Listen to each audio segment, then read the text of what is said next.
Story time about how my boss severely bullied me because she was envious of me. Disclaimer, this is not my story time. It was sent to me on Instagram. I work at a really high-end nail salon. I'm talking about $200 to $300 per manicure and pedicure. So it's very high-end and our clientele is very rich. My goal has been to open my own nail salon, but it hasn't happened yet. Obviously, I don't have enough money to open it, so I needed to get a job. This new nail salon had opened up near my house. It was the prettiest thing I'd ever seen in my life, so I definitely wanted to get a job there. I went in for an interview with the owner of the nail salon. During the interview, she was really nice, but kind of gave off that queen bee vibe. Like, she was the popular girl and she didn't want anyone else to be popular or pretty. I got a call from her a week later and she asked me if I could do her nails to see how well I did. And when I did her nails, she was impressed. She said that I was really good and that I was hired immediately. I started working and within the first month, I had the biggest clientele list. A lot of clients were asking for me to do their nails. And when other clients heard the other clients ask for me, they also started asking for me. You know, word of mouth. I was extremely proud of myself. Not only was I making a lot of money, but I was actually building a clientele base that really loved my work. Don't get me wrong, the other girls at the salon were actually really good, and so was the owner. If we were really busy, sometimes the owner would pick up any walk-in clients. And one of the walk-in clients came in and asked specifically for me. The owner told her that I was busy and that she would do her nails. That's when the girl said that she would come back whenever I was available. My boss quickly snapped at the girl and told her that she was just as good as I was. The worst part was that she said it loud enough so that everyone in the salon could hear her. The client clearly felt uncomfortable but agreed to it anyway. Later that day on my break, I could hear my boss talking in the kitchen. I decided to wait outside and see what she was saying. Sure enough, she was talking about me and telling one of the other girls that I thought I was too pretty for this job and that I didn't have any experience. She also said that I probably just watched YouTube videos in order to learn. Number one, I have 10 years of experience. And number two, it doesn't matter if you watch YouTube videos as long as you're learning. This obviously hurt my feelings and I tried not to cry. Then I realized that she did it on purpose. She was speaking really loudly and she knew that I was about to go on break. That's when I realized that she was definitely trying to bully me. The following day, I get a phone call from her telling me that I should stay home. When I asked her why, she said that she hired a new girl. And she said, in fact, don't come at all this week. And she basically hung up on me. Part 2 is up. Part 2 of how my boss bullied me because she was extremely envious of me. Disclaimer, this is not my story time. I sent me on Instagram. After she told me not to come into work for an entire week because she was hiring a new girl, I decided to go in the following day and just make sure that I still had my job. I walked in and said hi to everyone. This is when, once again, I catch her talking trash about me with the new girl. She told the new girl that I thought I was better than everyone and that she should definitely stay away from me. But again, I didn't say anything just because I didn't want to have any confrontations with my boss. I waited a few seconds, knocked on the door, and entered. I asked her if I could speak to her and she said yes. I told her I couldn't stay off working for a full week. This is when she said, okay, fine, you can come in tomorrow. But you're gonna have to train the new girl because she has zero experience. So essentially, I wasn't gonna be doing anyone's nails, I was gonna be training the new girl. This made me upset, but I knew that I needed to play my cards right. So I said yes with a smile on my face. I trained the new girl for the entire week and she actually turned out to be pretty good at nails. The following week, she was even taking on clients for gel manicures. Now, I thought this was gonna make my boss upset, but it actually made her really happy. Finally, I see that everyone's starting to pack up their stuff to leave early. I asked one of the girls what was happening and she said that everyone was going to dinner together. I said, oh, okay. And she said, weren't you told? No, I was not told. I knew this was another intimidation/bullying tactic from my boss. My boss had even invited the new girl and not me. They all left, went to dinner, and my boss pretended not to even see me when she was leaving. The following day, I come into work and one of my clients is already waiting for me. We sit down at the table and my client begins to tell me that my boss was talking trash about me before I came in, and that she even did it in front of the clients. She informed me that my boss was talking trash about my body, my hair, and my clothes, and that I was basically a JLo knockoff. I quit on the spot and took all my clients with me, over 22 women. I opened my own salon 2 months later. I'm now her competition. She sent me a message apologizing, but I haven't responded. What should I say?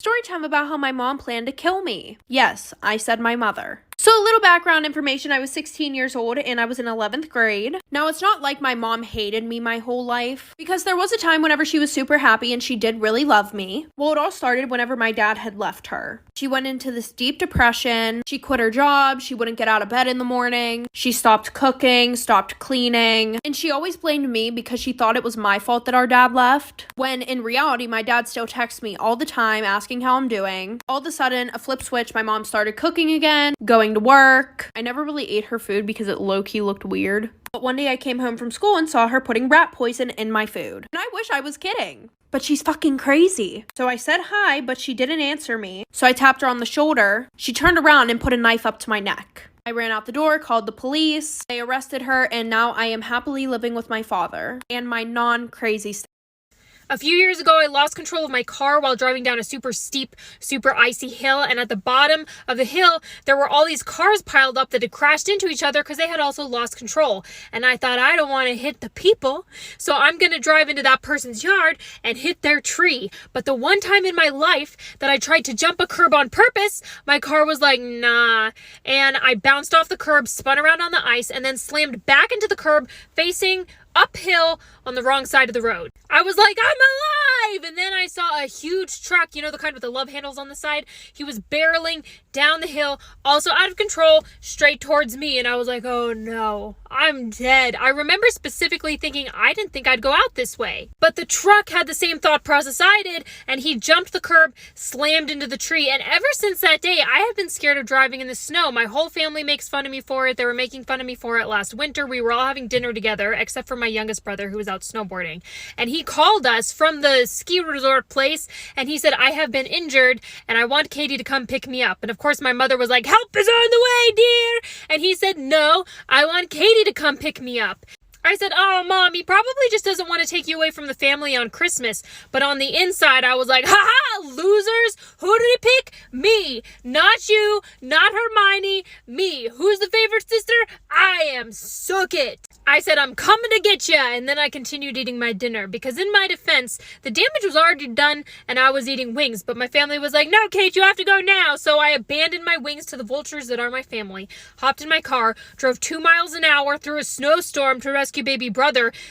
My big brother was in the car with me, and he kept saying, can't you drive faster? And I was like, I don't want to die. There were cars and ditches leading all the way up to the ski resort. I kept having to roll down my window and say, listen, I'm just here to pick up a body. I'm not going to ski. We get baby brother, we take him to the ER, and I said, I'm really flattered that you picked me out of the whole family to come pick you up. And he said, oh, I just know you drive the slowest in the snow, and you'd be the least likely to panic and die coming to pick me up. And that made me really happy too, because it was the first time in my life anybody had ever nominated me least likely to panic. I'm always panicking. And I said, you know what? After all this, I'm going to get you ice cream. But baby brother is 6'5" and built like a lumberjack. I think he's 6'5". He always says he's shorter than he is because he's a few centimeters shy of 6'5". And he's like, I don't want to be that guy who lies about his height. And I try to explain to him that after you clear 6'3", everyone's too scared to call you on your height. This Thor-looking mother trucker looked at me and said, I don't really do ice cream. And I was like, and he said, I mean, yes, could you please buy me some ice cream to make me feel better? And I said, yeah. Am I the asshole for complimenting a cashier? My sister thinks I'm the asshole, but I'm confused on how I could be. I was buying a bagel on Thursday and noticed the cashier was rather pretty. She had tattoos, so she was probably at least 18, and she looked around 19 or 20. I completed my order and said, you know you're gorgeous, right? To my shock, she gave me a blank stare and looked kind of disgusted. I tried to make conversation with her as I own both and asked her if she's ever been on one. She said, you're done with your order, right? I think we're done here. She didn't even say thank you and gave me a nasty look. I don't think my compliment was crude or nasty, and her reaction was shocking. My sister said it was weird to give that kind of compliment considering I'm 58, but I wasn't flirting with her. Am I the asshole for siding with my parents when they told my sister and her fiancé to sleep separately? I'm 19 female and I live with my parents, 52 female and 54 male. I have an older sister, 25 female, who's engaged to her boyfriend of 6 years. Her fiancé and her have been living together for 3 years and they got engaged this year. She also announced to us a while back that they're expecting a baby. In our house, there's a strict rule about unmarried couples not sleeping together, and my sister knows that. She's left the house for 3 years since she's moved in with her fiancé, and she started visiting us in the holidays. For the past 3 years, the rule was that they'll sleep in different rooms since they're not official. She was never fond of the rule and always tried to have her way. Am I the asshole for siding with my parents when they told my sister and her fiancé to sleep separately? This year, my sister threw a fit because my parents wouldn't let her sleep on the same bed as her fiancé. Despite the two of them living together for so many years and despite being engaged and expecting a baby. They got in a huge fight on Christmas Eve.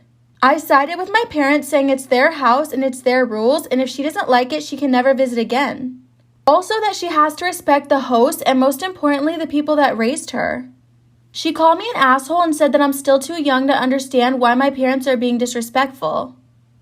I don't think I'm the asshole because no matter how absurd a rule sounds, if you visit someone, you do as they say, period. Am I the asshole for leaving my son outside on Christmas Eve night? I have 4 children and I'm pretty easygoing. It's simple. Be respectful, do your chores, and for the 2 teenagers, be back before 10 p.m. Well, my 16-year-old son came home at 11 last night when the house was already locked up after missing about 10 calls from me. He knocked for me to let him in, but instead I called him and told him he could sleep in the treehouse. He was apparently on a date with someone and didn't realize his phone was set an hour behind. To me, that's all excuses, so I told him he had the rest of the night in the cubby to reset his time and we'd see him in the morning. At 6, I let him in and he came in, went to bed, and slept until lunchtime, holding his siblings up from opening gifts. My husband's saying I overreacted. Am I the asshole for uninviting my boyfriend to Christmas? I, 39 female, have been dating my boyfriend, 51 male, for about 2 years now. We live separately but see each other almost every day. I have 2 daughters, ages 18 and 13, and my boyfriend doesn't have any kids. He had a marriage and a long-term relationship before me, both with women who had kids, and he helped raise them. He's been lately pushing for the relationship to progress, so I bought him a stocking and an ornament to hang at my house. We've also discussed cohabitation. Well, last night we were together and he said something about wanting to watch the football game on Christmas.